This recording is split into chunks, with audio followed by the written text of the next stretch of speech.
It's funny, the contradictions I mean.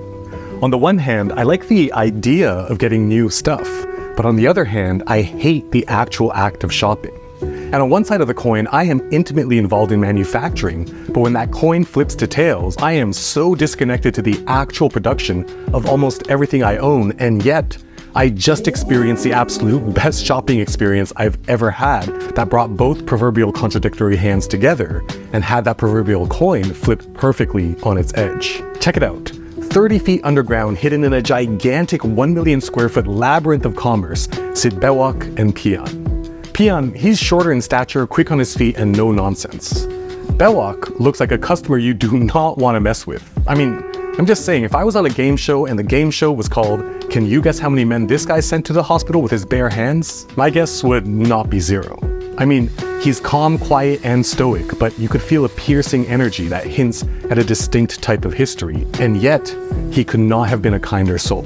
And seeing as how I cover a lot of everyday carry bags and slings, check out his EDC bag. It's so weathered and badass. But wait. I gotta take a small step back for the rest of this video to even make sense. This 1 million square foot maze called Blok M Square in South Jakarta houses 1,000 vendors and businesses organized into floors. You gotta remember, each floor is nearly 200,000 square feet or 18,000 square meters and is gridded with literal hundreds of businesses per floor. Basement 2 though is my favorite floor. It's primarily B2B. Look at this. Check this out. What's going on here? I am not exaggerating when I say if you want a custom anything, there is a business somewhere in this lowest basement floor of Blok M Square that's got you covered. Okay, so right back to Pian and Bewak. These two guys are the owner-operators of Chepot Gemstone. They make jewelry with a focus on rings, and when I say they make, I mean freaking end to end. It wasn't until hanging out with Bewak and Pian for a couple of hours that I really get to see, hear, and perhaps most importantly, feel it. And naturally seeing the similarities with the workshop back home in Toronto, the parallels were astounding and, how do I even put this? Comforting. But okay, enough of this weird sentimental stuff no one signed up for. Let's actually take a look at this magic. It's a whirlwind blend of heating, forming, cooling, measuring, grinding, engraving, and affixing between validation checks and drags of ever-burning cigarettes. To witness almost every step of the process was a real treat. Look at this filing, so methodical, using the self-made wood block to stabilize with the perfect curvature. When it came to one of the bracelets, deburring to create a smooth edge was meditative to watch. Even the forming process was beautiful. You can see the torching to make the silver malleable, followed by hammering, and then to that roller I showed earlier to really flatten, while some residual heat kept the metal at the ideal softness. When it came to a custom ring for a customer, it was so dope to see all those steps from the start, with Bewak bending the silver and then cutting to its approximate size to really start putting in the work. I could just hover for hours and watch, and I did. I was really hanging off every masterful movement from these two guys that, as someone who again has never even considered wearing jewelry, I was like, guys, I think I want a ring.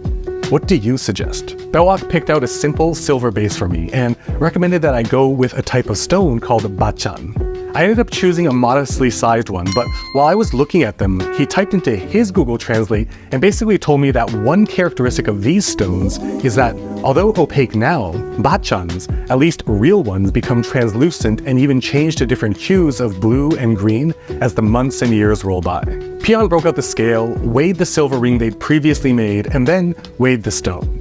He and Bewak exchanged a few words and typed the price out for me on a calculator. As I nodded in suspicious approval, and I'll get to that suspicion in a bit, Pian broke out his measuring stock sizing tools and got to work. The ring they'd chosen for me was definitely too small. But check this out. Pian started by straight up sawing my ring at the bottom.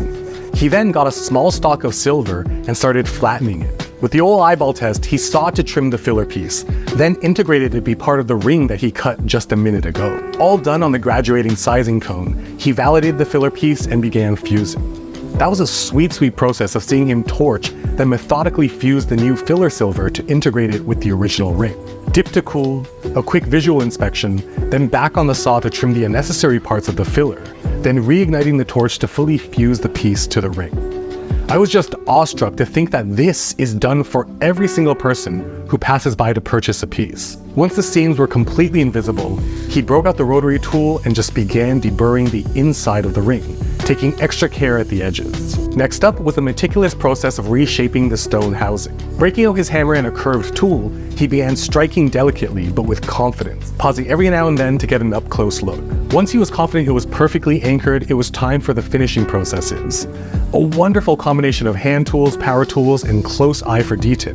Pian contour polished, swapped out his rotary with a brush attachment for, well, brush finishing. And the coolest thing for me was the hidden dust and particulate insulating workstation. What I thought was a display cabinet with a decorative blanket was in fact where the bench grinders and sanders were stored, with a glass top to serve as a window to see what they were working on. All while ensuring the large amounts of flying particles stay relatively contained. With all that done, Pian squatted out of my view, and in the cleaning solution the ring went. With a wipe dry and final inspection, it was time to put it on. A quick side note, but I'm back in my Airbnb in Taipei after my 2 weeks of endless meetings and work in Jakarta, and I can finally take a moment to look at this ring.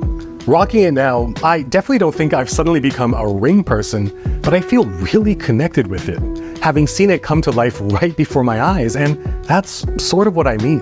To witness the creation of something from nothing, with that much skill and care, and to walk away with a direct first-hand account of the production of something I can have with me forever is incredible. I paid 400,000 Indonesian rupiah, which based on today's conversion is about $25 US, which is why I was so skeptical when they quoted me. Can I be honest with you for a second? Come close. The honest truth? Them just letting me hang out for 2 hours to watch a masterclass in small-scale bespoke manufacturing was like performance art I would have gladly paid 10x admission just to watch. This memento that probably won't see a lot of hand time is, to me, just the cherry on top. Pian, Bewak, terima kasih banyak. You know, I wanted to write a Google review, and when I asked, they were like, huh? So yeah, no Google listing, no Instagram, no Facebook, no nothing. So if you ever find yourself in Jakarta and want to see their incredible work for yourself, I found the easiest direct route to them without needing to traverse that maze that is Block M Square. This shopping experience was a sobering reminder for me to consider all the real human hands that go into the things that we buy.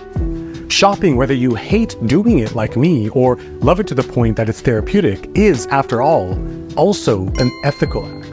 Yet despite having zero lineage, zero cultural connection, or zero close personal relationships to the city, Jakarta has been one of my favorites for a while now. And if you want to see a cheap and cheerful budget day versus a touristy expensive day exploring this incredible city, you will definitely want to watch this video right up here. If you're feeling lucky though, this video down here is the one for you. I'll leave them both on screen for a few seconds so you can choose which one to watch next. But while you're deciding, consider liking, subscribing, and hitting that bell so you'll be notified the moment new videos just like this one drop.